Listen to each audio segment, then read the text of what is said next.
Welcome back to knowledge with AR. ഇന്ത്യയുടെ പുതിയ ഉപരാഷ്ട്രപതിയെ തിരഞ്ഞെടുത്തത് നിങ്ങളെല്ലാവരും അറിഞ്ഞില്ലേ? ആരാണ് 15ാമത് ഇന്ത്യയുടെ ഉപരാഷ്ട്രപതി എന്ന് നമുക്ക് നോക്കിയാലോ? നിങ്ങൾ ആദ്യമായാണ് ഈ ചാനൽ കാണുന്നതെങ്കിൽ സബ്സ്ക്രൈബ് ചെയ്യുക. CP രാധാകൃഷ്ണൻ അഥവാ ചന്ദ്രപുരം പൊന്നുസ്വാമി രാധാകൃഷ്ണനാണ് ഇന്ത്യയുടെ 15ാമത് ഉപരാഷ്ട്രപതിയായി തിരഞ്ഞെടുക്കപ്പെട്ടത്. തമിഴ്നാട് BJPയുടെ സൗമ്യമുഖമായിരുന്നു അദ്ദേഹം. 1957 തമിഴ്നാട്ടിലെ തിരുപ്പൂരിലാണ് അദ്ദേഹത്തിൻ്റെ ജനനം.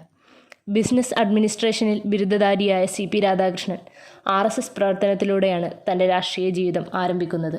1974 ഭാരതീയ ജനസംഘത്തിൻ്റെ മെമ്പറായും 1996 തമിഴ്നാട് BJP സെക്രട്ടറിയായും സ്ഥാനം വഹിച്ചു.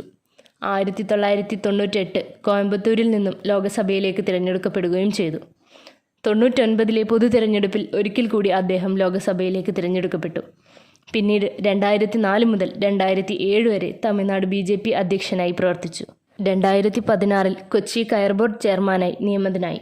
2023 ജാർഖണ്ഡ് ഗവർണറായും 2024 തെലങ്കാനയുടെ ഗവർണറുടെ അധിക ചുമതലയും പുതുച്ചേരി ലഫ്റ്റനന്റ് ഗവർണറുടെ അധിക ചുമതലയും വഹിച്ചു.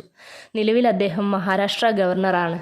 ഉപരാഷ്ട്രപതിയായിരുന്ന ജഗ്ദീപ് ധൻകർ കാലാവധി പൂർത്തിയാകുന്നതിന് മുൻപേ അപ്രതീക്ഷിതമായി രാജി സമർപ്പിച്ചതോടെയാണ് ഉപരാഷ്ട്രപതി തിരഞ്ഞെടുപ്പ് അനിവാര്യമായി വന്നത്.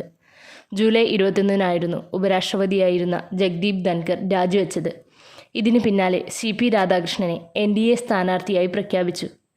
ആകെ പോൾ ചെയ്ത 767 വോട്ടുകളിൽ 452 വോട്ടുകൾ നേടിയാണ് CP രാധാകൃഷ്ണൻ്റെ വിജയം. ഇന്ത്യൻ മുന്നണി സ്ഥാനാർത്ഥിയായ സുദർശൻ റെഡ്ഡിക്ക് 300 വോട്ടുകളാണ് ലഭിച്ചത്.